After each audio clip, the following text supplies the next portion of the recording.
Assalamualaikum warahmatullahi wabarakatuh sahabat Giganet. Ya, kembali lagi dengan saya Al Sulaiman. Kali ini saya akan membagikan tutorial settingan Windows 10 yang seharusnya kalian ganti.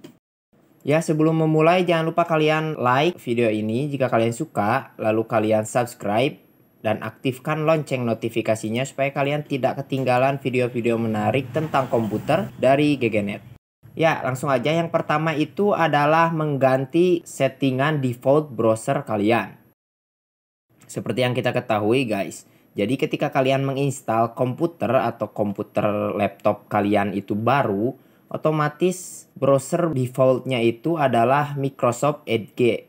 Jadi Microsoft Edge ini adalah browser bawaan dari Windows 10. Maka ketika kalian mengklik link atau membuka link tautan, browser yang terbuka itu adalah Microsoft Edge. Jika kalian emang nggak terlalu suka sama Microsoft Edge ini, kalian bisa menggantinya dengan browser kesukaan kalian. Jadi ketika kalian membuka link atau membuka tautan, maka otomatis tautannya itu dibuka di browser yang kalian inginkan.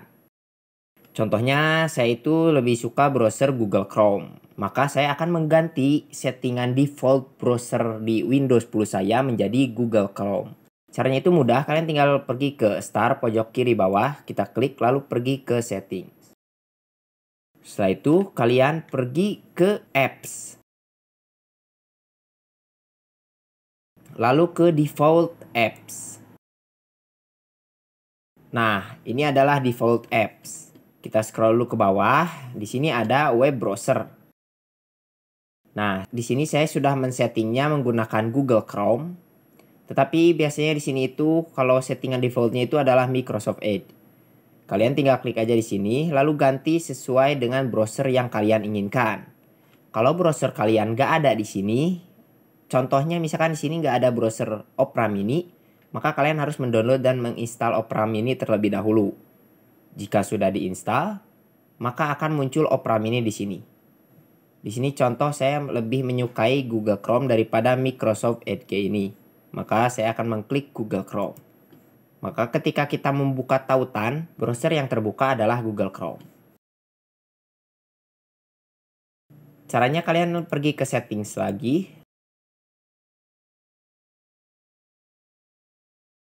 Lalu kalian pergi ke apps.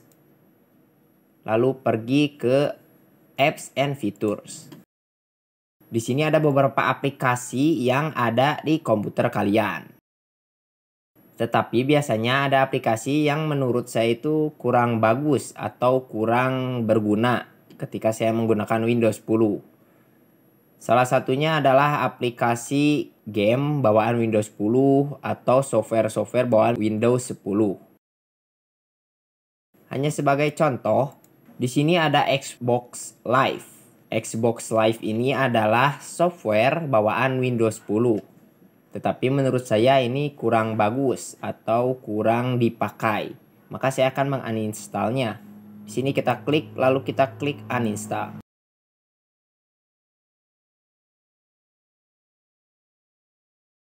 Di sini juga ada beberapa aplikasi bawaan Windows 10 yang mungkin tidak terlalu berguna. Contohnya 3D Viewer. Maka saya akan uninstall.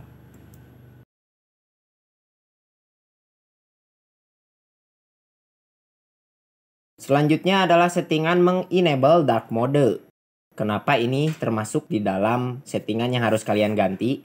Pengalaman saya adalah ketika menggunakan Windows 10 dalam kondisi light mode atau mode yang cerah, otomatis mata kita itu akan sedikit sakit.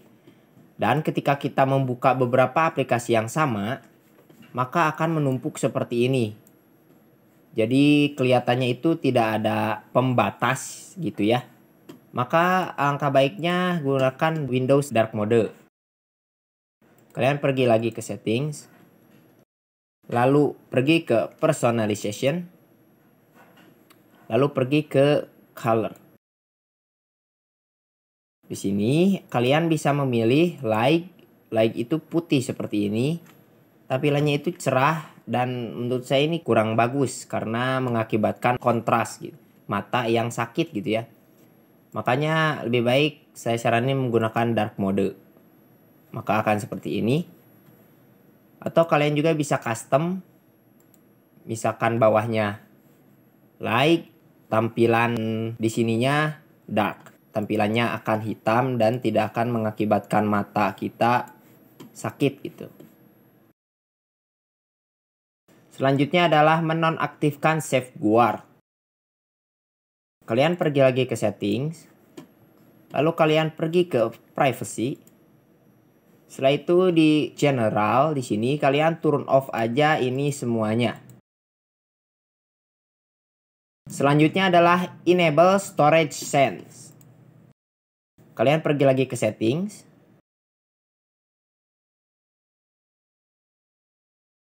Lalu ke sistem. Setelah itu ke storage. Dan turn on kan storage sense ini. Yang awalnya off menjadi on. Setelah itu kalian klik configure storage sense or run it now. Di sini kalian bisa memilih storage sense berjalan setiap hari, setiap minggu, atau setiap bulan. Tetapi saya sarankan pilih yang during low free disk space. Atau ketika hard disk penuh gitu. Kurang lebih seperti itu. Lalu temporary filesnya kalian di sini centang. Terus di sini penghapusan temporary files bakal dilakukan setiap 1 hari, 2 minggu, atau 14 hari, atau 30 hari, atau 60 hari. Terserah kalian. Ini temporary files ini bukan file-file yang penting ya, jadi tidak masalah. Ini seperti file sementara gitu. Setelah itu kalian klik clean now. Tunggu prosesnya. Dan selesai. Setelah itu mengganti settingan dari display scaling. Kalian masih di setting, lalu kalian pergi ke sistem. Lalu di display ini kita scroll ke bawah. Dan di scale and layout, kita pilih yang recommended ya. Lalu display resolution-nya kita juga pilih yang recommended. Selanjutnya adalah mendisable startup yang tidak diperlukan. Jadi startup ini akan memperlambat komputer kalian ketika pertama kali dinyalakan. Karena beberapa program yang aktif di startup akan berjalan secara otomatis ketika komputer kalian baru pertama kali menyala. Jadi caranya itu kalian di text bar ini kalian klik kanan lalu text manager. Setelah itu pergi ke tab startup.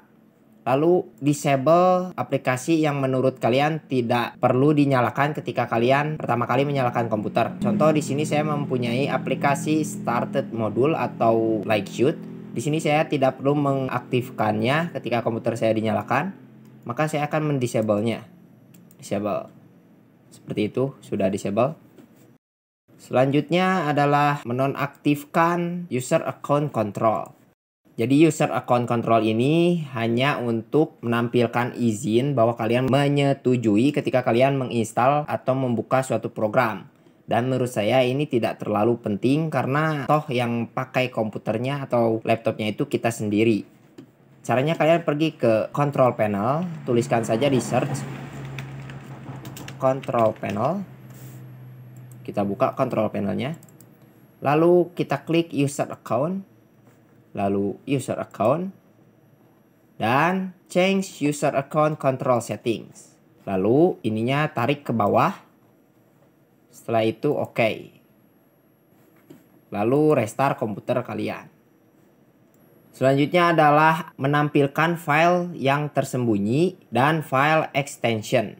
Caranya di pencarian kalian tuliskan file explorer option. Ini dia, kita buka. Setelah itu kita pergi ke tab view. Di sini hidden files dan foldernya kita klik yang show. Maka ketika ada folder yang terhidden atau tersembunyi akan tetap bisa terlihat oleh kita. Selanjutnya kita uncheck file hide empty drive. Lalu hide extension for no file types. Hide folder merge conflict juga di uncheck. Nah seperti ini. Kalian bisa menyamakan settingannya itu seperti yang saya agar lebih maksimal. Jika sudah, kita klik apply, lalu OK. Selanjutnya adalah membuat keyboard shortcut untuk program favorit kita. Yang pertama kalian buka CMD. Di pencarian kita tulis CMD. Lalu di CMD-nya kita klik kanan, lalu Run as Administrator. Di sini kita ketikkan Explorer, spasi Shield, -2, apps folder seperti ini, lalu tekan enter. Maka aplikasi-aplikasi kita akan terbuka.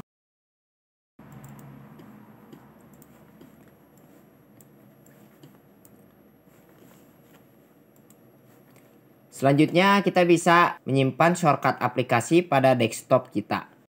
Contohnya di sini saya akan menyimpan Discord ya. Di sini kita klik tahan, lalu kita drag ke sini.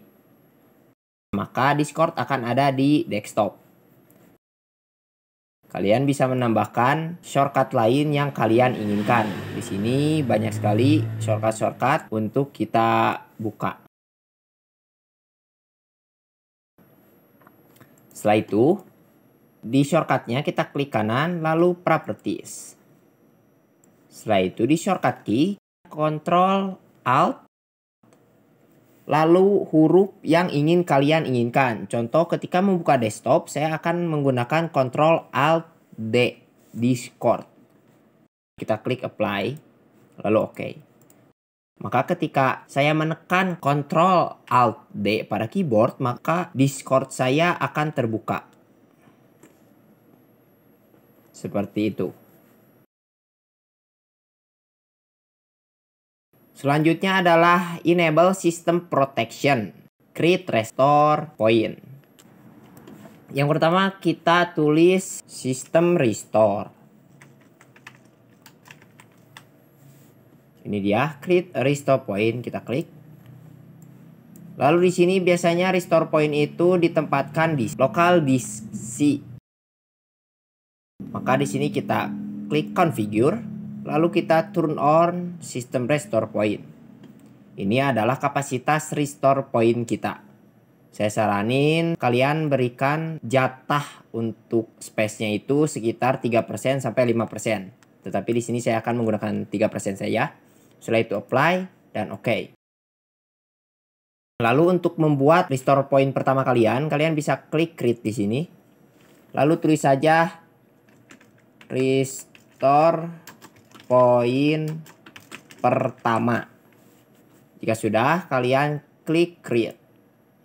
Dan tunggu saja hingga prosesnya selesai.